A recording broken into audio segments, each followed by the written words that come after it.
अस्सलाम वालेकुम दोस्तों, तुसी वेखदे पे हो पाक पतनकास्ट। मैं तुहाडा दोस्त अहमद फराज। दोस्तों सब तो पहले रिक्वेस्ट है चैनल को सब्सक्राइब कर लो, फेसबुक वाले बरावीर बहुत अच्छे पेज नु फॉलो कर लो। किसी मेरे बरावीर नु अच्छी नस्ल की गाय चाहिए बाएतमाद और भरोसे में परचेज कर सकता है। लोकेशन डाबूंगा हयात, तहसीलो जिला पाक पतन शरीफ। मोबाइल नंबर है साडा 0300 पूरा 8754 743।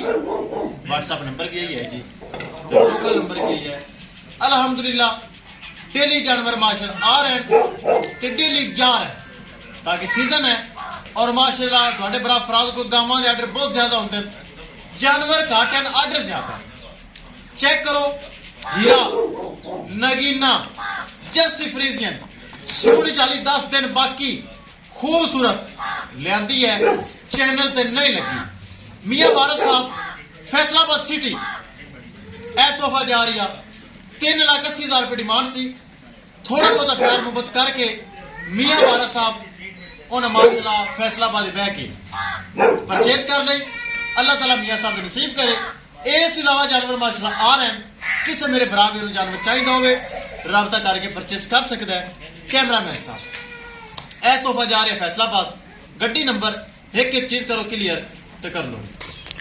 लो जी माशाल्लाह चेक कर लो, मियां वारस साहब सिफारिश उन्हें बड़ी तगड़ी लवाई मेरे को, नहीं वच्छी तो मेरी सी 4 लाख दी। ए चेक कर सोहने 10 दिन बाकी है, सिफारिश उन्हें बड़ी तगड़ी लवा दी मैनू। मैं चलो मियां साहब ले जाओ। ए चेक करो डाला थोड़ा लेट है, लेकिन डाला नंबर एक चीज क्लियर करांगे। फैसलाबाद जा रही है, अल्लाह ताला मालिक दा नसीब करे माशाल्लाह। लो जी माशाल्लाह रवाना जा रही, चेक कर लो। अल्लाह ताला मियां साहब दे नसीब करे। बहुत अच्छी चीज जर्सी और फ्रीजियन, दूसरा सुबह सुमन चु तकरीबन 10 दिन बाकी है। ए चेक करो,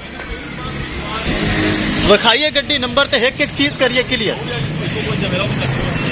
आजा आजा माशाल्लाह चेक कर लो।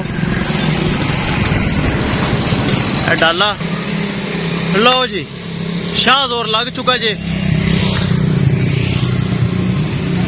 विखा दिए लोडिंग।